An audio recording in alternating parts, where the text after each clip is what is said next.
My little brother is 31 years old now, and he still won't sleep with the lights all the way off. He'll never say why. If you ask him directly, he'll laugh it off and change the subject. But I was there, I know exactly where it started, and it's the one part of this whole story that I can't explain away, no matter how many times I've tried. I want to say up front that my memory of that weekend isn't perfect. I was 11, my brother Cole was 7, but there are pieces of it I will never be fuzzy on, because I've gone over them so many times in my head that they've worn a groove. This was the summer of 2004. My parents used to take us out to Prineville Reservoir in central Oregon almost every July back before it got as crowded as it is now. My dad worked for the county road department, and it was one of the only stretches of the year he'd actually take real time off. We had a 15-year-old truck camper. We hauled out there, nothing fancy, and we always set up in the same general area on the south shore, away from the boat ramp, where the sights thinned out and it got quiet. The first evening was completely normal. We grilled hot dogs, my dad and I fished for a while off the bank, and Cole ran around collecting rocks like he always did. It was warm, still light out until almost 9, and there wasn't another campsite within shouting distance of us. I remember that part clearly because it's relevant to what happened later. There was no one else around to hear anything, and no one else around to have seen anything either. It was maybe 10:30, fully dark, when the first strange thing happened. It was small enough that none of us thought anything of it at the time. My dad had one of those big rectangular flashlights, the kind that takes 6 D batteries and could probably be used as a weapon if you needed it to. He was walking back from checking on the truck when the flashlight just dimmed, not flickered, dimmed smoothly, like someone was turning a dial down on it, and then it came back up to full brightness a few seconds later. He shook it, hit it against his palm the way you do, and made some comment about the batteries being old. Nobody questioned it beyond that. Flashlights die, it happens. About 15 minutes after that, my mum's digital watch, I remember it was one of those cheap Timex ones with the little green backlight button, started doing something similar. She pressed the button to check the time, and the display flickered, went dark for a second, then lit back up, showing a time that didn't make sense, almost 40 minutes off from what it should have been. She just laughed and said the battery was probably going. I'm telling you these two things separately because that's how they felt in the moment. Two small, boring, explainable annoyances. It wasn't until the third thing happened that any of us understood they were connected. We were sitting around a small fire, not a full campfire, just a little propane lantern flame in a fire ring since there was a burn restriction that year.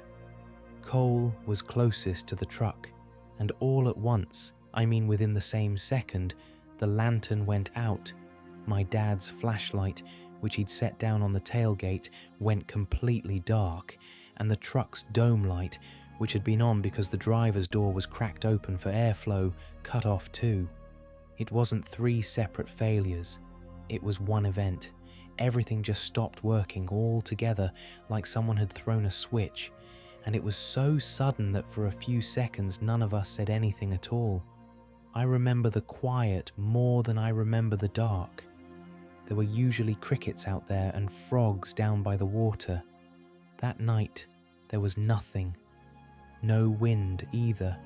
I've thought about that a lot since, how still it got right before anything happened.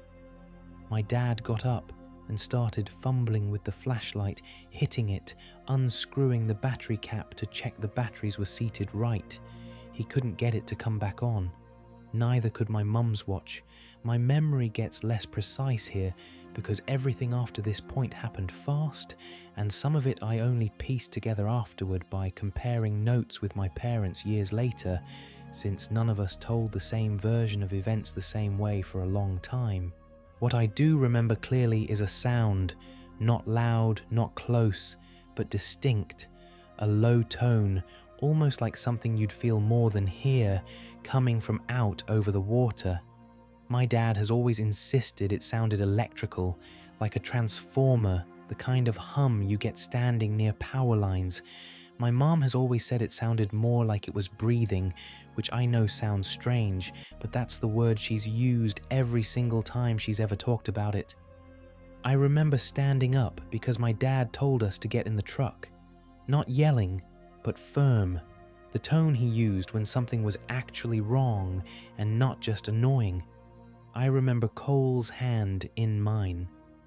And then there's a gap. I don't mean a gap like I fell asleep or wasn't paying attention. I mean there is a stretch of that night that simply isn't there for me.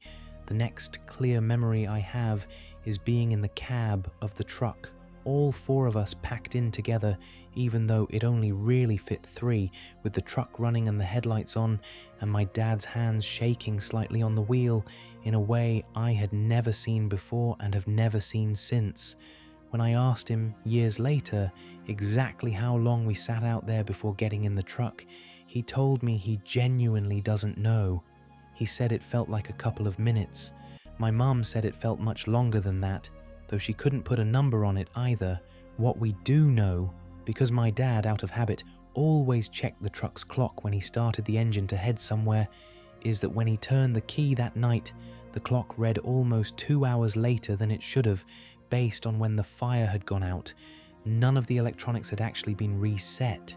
The truck battery wasn't dead. Nothing had been unplugged.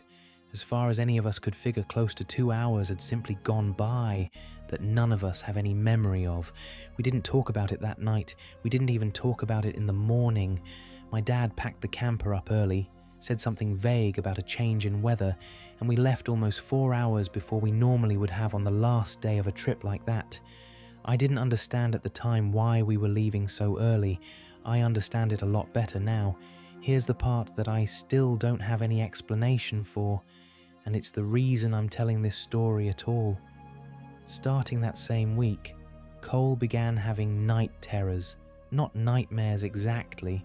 My mum is very precise about that distinction because she looked into it extensively at the time. Night terrors are different. He wouldn't fully wake up. He would sit up in bed screaming, eyes open, completely inconsolable, and in the morning have no memory of it at all. This had never happened before that trip, not once in his life up to that point.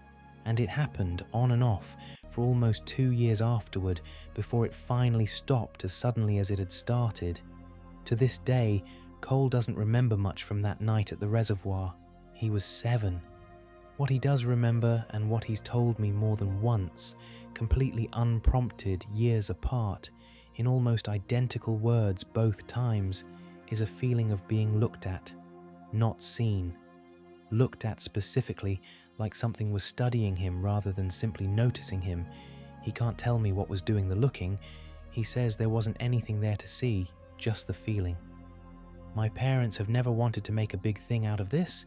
If I bring it up at a family dinner, my dad will usually just say the flashlight batteries were old and leave it at that, even though that doesn't explain the watch, or the truck, or the missing 2 hours, or why we suddenly needed to leave a full-day trip 4 hours early.